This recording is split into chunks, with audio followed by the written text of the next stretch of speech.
사입해서 판매를 결정했다면 그 다음으로 고민하는 것이 거래처 선정일 텐데요. 동대문, 남대문 시장에는 수천 개가 넘는 아이템과 수백 개가 넘는 판매처가 있어요. 처음 사입하는 사람들은 판매를 해보지 않아서 불안한 마음을 가지고 있어요. 나와 잘 맞는 거래처가 어디일까 많은 고민을 하고 걱정을 하게 되는데요. 제가 직접 사입을 해보니까 좋은 거래처는 따로 조건이 정해져 있는 게 아니라서 알려드리기 애매하더라고요. 옷의 디자인이나 사장의 성향이 다르기 때문에 각자 선호하는 매장이 있어요. 좋은 거래처가 많아서 정할 수는 없는데 거래를 하면 안 되는 곳을 정리해 볼 수는 있겠더라고요. 제가 느꼈던 기억을 살려서 꼭 피해야 되는 거래처를 알려드릴게요. 단가는 저렴하지만 퀄리티가 안 좋은 업체. 내가 소싱하고자 하는 상품을 직접 눈으로 보고 만져보는 것을 권장하는데요. 요즘엔 도매 업체라도 사진으로만 주문을 했다가 실물과 다른 경우가 종종 있습니다. 또는 사진으로 그저 그랬는데 실물로 봤을 때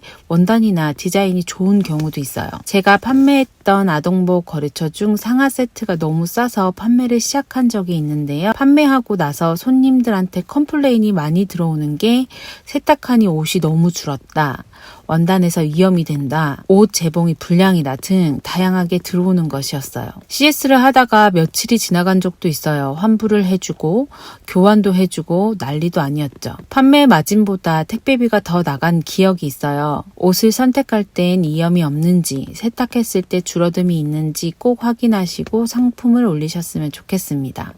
만약 두세 번 이런 경우가 있다면 이 업체는 거래하지 않는 걸 추천드립니다. 일정 소통이 안 되는 업체.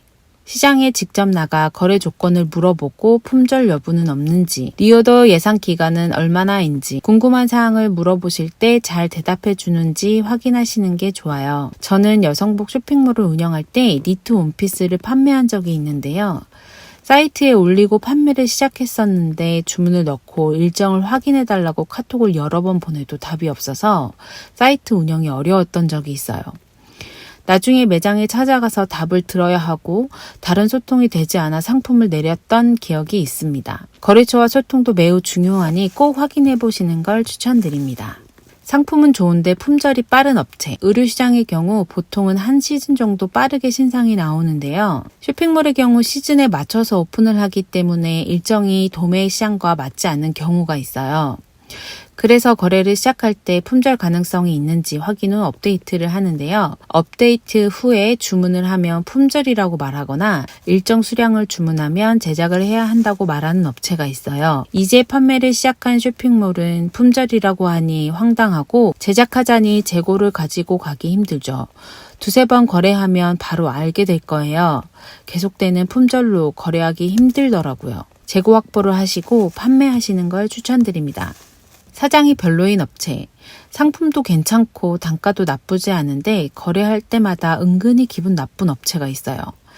처음 시작하는 업체라 은근히 무시하기도 하고 방법도 잘 모른다고 한숨을 쉬는 업체도 종종 있습니다. 그래도 거래를 시작하고 주문을 했을 땐 큰 업체부터 물건을 빼주는 경우가 간혹 있는데요. 작은 업체라고 무시하면서 은근히 물건을 안 주는 사장님들도 있으니 꼭 잘 체크하시고 대화할 때 묘하게 기분이 나쁘다면 굳이 거래를 이어가지 않는 것을 추천드립니다. 예전에 사입할 때 옷이 너무 예뻐서 이것저것 물어본 적이 있어요. 그런데 못 들은 척 대답하지 않고 대답할 때도 10장 이상 살 거 아니면 판매 안 한다고 그래서 마음이 상했던 적이 있어요. 기분이 너무 나빠서 이후에는 그 거래처에 아무리 예쁜 옷이 나와도 거래하지 않았습니다. 시장엔 비슷한 옷도 많고 친절한 사장님들도 많이 계시니 대화했을 때 기분 나쁜 업체랑은 거래하지 마세요. 제가 지금까지 시장에서 10년 정도 장사하면서 초보 시절에 마음 상한 일들이 많이 있었어요. 아무것도 모르고 물어보다가 거래를 안 한다고 거절당한 적도 많이 있었고요.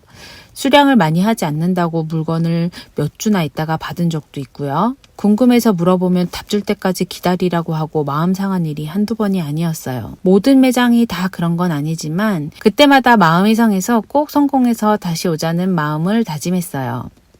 지금은 도매 매장을 운영하다 보니까 처음 오시는 분들에게도 친절히 대하자는 마음으로 하고 있어요. 처음이어도 시장을 반복으로 자주 나가다 보면 친해지는 거래처가 있어요. 자주 얼굴 보고 소통하다 보면 신뢰가 자연스럽게 쌓이게 됩니다.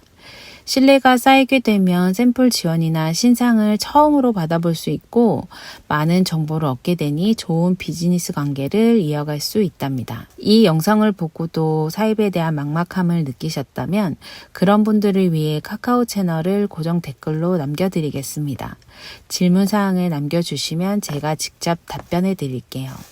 영상 봐주셔서 감사합니다. 구독, 좋아요를 눌러주시면 더 많은 정보를 알려드리겠습니다.